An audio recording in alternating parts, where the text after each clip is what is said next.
आपने थंबनेल और टाइटल पे देखकर अगर इस वीडियो को क्लिक किया है कॉम्पोनेंडो एंड डिविडेंडो थ्योरम, तो आपने सही जगह क्लिक किया है। इस वीडियो के अंदर हम रेशियो एंड प्रोपोर्शन का एक बहुत इंपॉर्टेंट थ्योरम पढ़ेंगे जिसको कॉम्पोनेंडो एंड डिविडेंडो थ्योरम कहते हैं, और इस थ्योरम को यूज़ करके हम कम से कम टाइम में रेशियो एंड प्रोपोर्शन के क्वेश्चन को सॉल्व कर सकते हैं। तो चलिए स्टार्ट करते हैं componendo and dividendo theorem. Componendo and dividendo theorem. Componendo and dividendo, या हम इसको सी एंड डी रूल भी कहते हैं, इसको हम सी एंड डी रूल भी कहते हैं।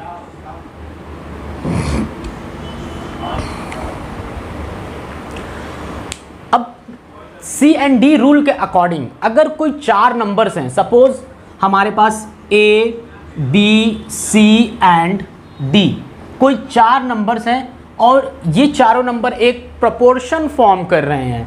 प्रोपोर्शन मतलब A:B, पहले दूसरे का रेशियो प्रोपोर्शन टू तीसरे चौथे का ratio C:D, A:B proportion to C:D। अगर ये फॉर्म कर रहे हैं मतलब इसका ये हुआ कि A/B इक्वल्स टू C/D, ये मतलब हुआ।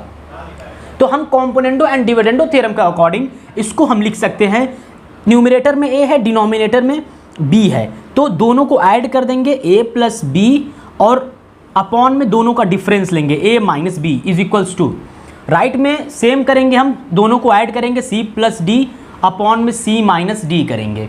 तो कॉम्पोनेंडो एंड डिविडेंडो थ्योरम के अकॉर्डिंग ABCD अगर एक प्रोपोर्शन फॉर्म कर रहे हैं तो उसको हम लिख सकते हैं A/B is equals to C/D, और इसको हम फर्दर लिख सकते हैं A plus B upon A minus B is equals to C plus D upon C minus D। तो आपको ये बातें याद रखनी है कि कॉम्पोनेंडो एंड डिविडेंडो कैसे वर्क करता है, और इसी पे बेस्ड हम अच्छी अच्छी क्वालिटीज़ के क्वेश्चन को सॉल्व करेंगे और इसको अप्लाई करना सीखेंगे क्वेश्चंस के अंदर। ABCD एक प्रोपोर्शन फॉर्म कर रहे हैं तो A/B is equals to C/D, और इसको फर्दर हम ये लिख सकते हैं, दोनों को ऐड करके न्यूमरेटर में, दोनों का डिफरेंस डिनोमिनेटर में, दोनों को ऐड करके न्यूमरेटर में और दोनों का डिफरेंस सब्ट्रैक्शन डिनोमिनेटर में। तो चलिए इस पे अच्छे अच्छे क्वालिटीज़ के कुछ क्वेश्चन सॉल्व करेंगे और इसको अप्लाई करना सीखेंगे क्वेश्चंस के अंदर। ये आपका पहला क्वेश्चन है, if 8x plus 13y upon 8x minus 13y is equals to 9/7, find करना है x:y। मतलब आपको रेशियो फाइंड आउट करना है x और y में क्या रेशियो होगा। x:y आप कहिए या फिर x/y कहिए, एक ही बात है। और ये कंडीशन है, इस कंडीशन को यूज़ करके फाइंड आउट करना है। नॉर्मली सबको पता होता है कि 7 को यहाँ क्रॉस कर देंगे और डिनोमिनेटर की ये वैल्यू को 9 के साइड क्रॉस कर देंगे। क्रॉस मल्टीप्लिकेशन तिर्यक गुणा करके हम सॉल्व कर सकते हैं, बट हम कॉम्पोनेंडो एंड डिविडेंडो थ्योरम को यूज़ करेंगे इस क्वेश्चन में। अब देखिए यहाँ पर लिखा है 8x प्लस 13y, ऊपर लिखा है 8x प्लस 13y और नीचे 8x माइनस 13y, और राइट साइड में 9/7।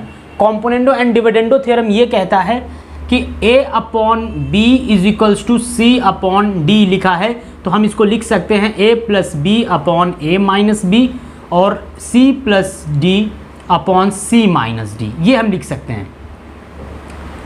सिमिलरली सेम लॉजिक फॉर्मूला हम यहाँ लगाएंगे, मतलब A के प्लेस पे ये लिखा है ये वैल्यू, और ये B के प्लेस पे है, C और D के प्लेस पे है, तो हम लिख सकते हैं A प्लस B, मतलब इसको और इसको जोड़ेंगे, ऐड करेंगे और न्यूमरेटर में ऊपर लिखेंगे। तो ऐड करेंगे तो 8x प्लस 13y A हो गया आपका, plus B 8x minus 13y upon A plus B हमने यहाँ पे लिख दिया 8x plus 13y A plus बीच में प्लस था, प्लस 8x माइनस 13y, ये आपका B है। नीचे हमें सब्ट्रैक्शन करना है, माइनस करना है। A हमारा 8x प्लस 13y है, माइनस करेंगे और B लिखेंगे, B हमारा ये है, तो ये जो माइनस है अंदर जाकर इस माइनस को प्लस कर देगा, 13y प्लस के साथ 13y हो जाएगा। और राइट साइड में C प्लस D करेंगे, मतलब इन दोनों को ऐड करेंगे, 9 प्लस 7 अपॉन दोनों का डिफरेंस 9 माइनस 7। एक्चुअली ये सब बातें मेंटली करने वाली होती हैं, इतना 9 प्लस 7 लिखने की ज़रूरत नहीं है। और इतना ये सब भी करने की ज़रूरत नहीं है, बट मैं एक बार आपको समझा दूंगा तो आपका कॉन्सेप्ट क्लियर हो जाएगा। फिर उसके बाद इस तरीके का क्वेश्चन आप मेंटली करेंगे। अब इसके बाद मैं आपको दूसरे क्वेश्चंस में करके दिखाऊंगा कि कैसे फास्ट तरीके से किया जाता है। अब देखिए 13y से -13y कैंसिल, यहाँ पर 8x से 8x cancel, 8x 16x upon 13y plus 13y 26y is equals to 9 + 7 16 upon 9 - 7 2।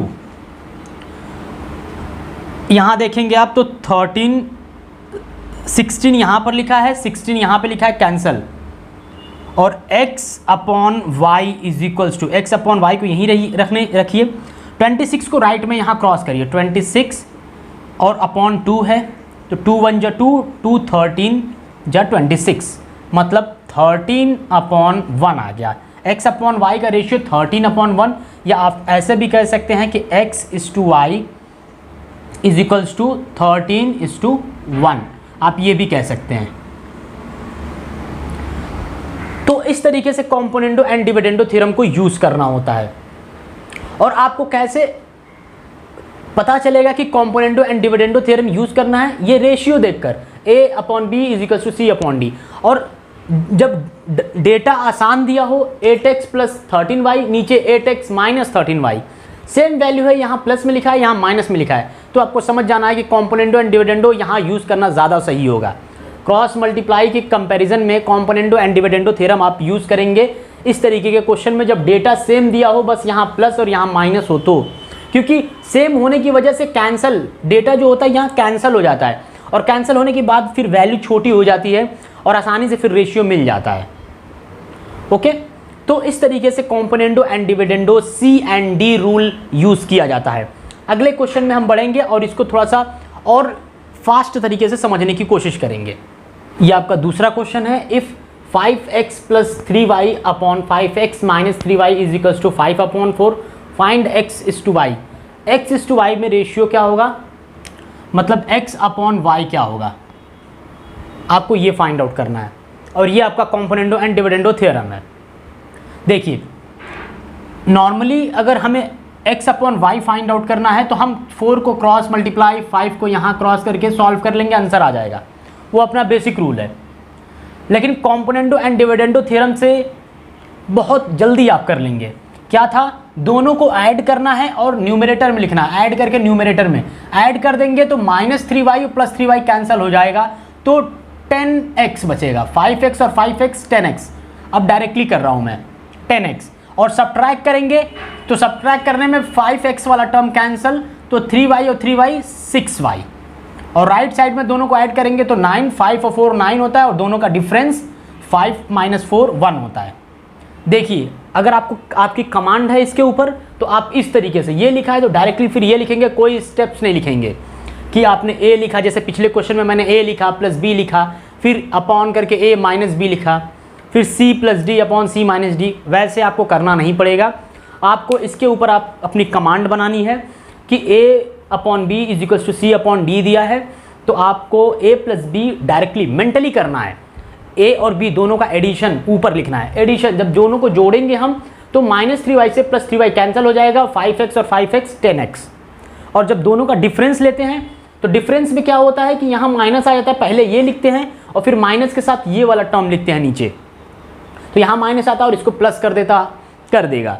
जैसे पिछले क्वेश्चन में आपने देखा होगा कि हम लोगों ने कैसे इसको किया था, और फिर उसके बाद 5x वाला टर्म कटेगा और 6y बच जाएगा, ऊपर x का टर्म नीचे y का टर्म, और फिर यहाँ भी कुछ ऐसा ही है, c प्लस डी दोनों को ऐड करेंगे तो 9, 5 और 4 9, और डिफरेंस 1, 5 - 4 इज इक्वल्स टू 1।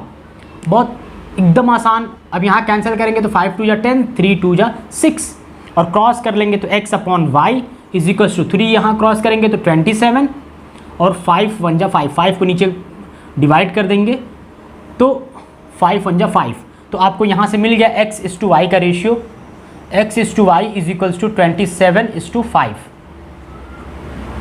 ये मिल गया आपको। तो इस तरीके से कॉम्पोनेंडो एंड डिविडेंडो बस आपको दिखेगा और आपको यूज़ कर लेना है। 5x + 3y, 5x - 3y, data same लिखा है, बस यहाँ प्लस है और यहाँ माइनस है, इस तरीके का क्वेश्चन जब भी दिखे तो कॉम्पोनेंटो एंड डिविडेंडो को दिमाग में लाइए, क्योंकि वैल्यू कट जाती है। एडिशन ऊपर करते हैं जब a प्लस बी करते हैं तो डेटा सेम रहने की वजह से कैंसलेशन होता है और नीचे भी टर्म्स जो रहता है वो भी कटता है। तो इसके लिए जब भी इस तरीके का सिमिलर दिखे प्लस माइनस के साथ, या ऊपर माइनस नीचे प्लस या ऊपर प्लस नीचे माइनस, आपको हमेशा कॉम्पोनेंटो एंड डिविडेंडो थ्योरम ही सोचना है। तो दो क्वेश्चन मैंने बताया आपको कॉम्पोनेंटो एंड डिविडेंडो का, और यही दोनों बहुत बेसिक क्वेश्चन हैं। इसी तरीके का क्वेश्चन आपको एग्जाम में कॉम्पोनेंटो एंड डिविडेंडो के ऊपर देखने को मिल जाएगा, और डिफरेंट भी क्वेश्चन देखने को मिल सकता है, लेकिन आपका ये बेसिक है, इसको आपको पकड़ के चलना है कि कॉम्पोनेंटो एंड डिविडेंडो होता क्या है और इसको कैसे अप्लाई किया जाता है। पहला क्वेश्चन एकदम मैंने बेसिक से बताया, और दूसरा वाला थोड़ा स्पीड में जाके स्टेप्स को कट किया और डायरेक्टली मैंने यहाँ लिख दिया। तो होप आपको ये कॉम्पोनेंटो एंड डिविडेंडो का ये दोनों क्वेश्चन समझ में आया होगा, कैसे हम लोगों ने सॉल्व किया। तो अगर वीडियो पसंद आई है तो लाइक कर दीजिएगा और चैनल को सब्सक्राइब करके नोटिफिकेशन बिल को ऑन कर लीजिएगा। अगर किसी भी मैथमेटिक्स के टॉपिक में आपको डाउट है तो आप कमेंट करके ज़रूर बताइए मुझे, मैं आपके लिए वीडियो बना दूंगा उसके ऊपर और आपका डाउट भी क्लियर कर दूंगा। तो मिलते हैं अगले वीडियो में, तब तक आप अपनी पढ़ाई अच्छे से कंटिन्यू करिए।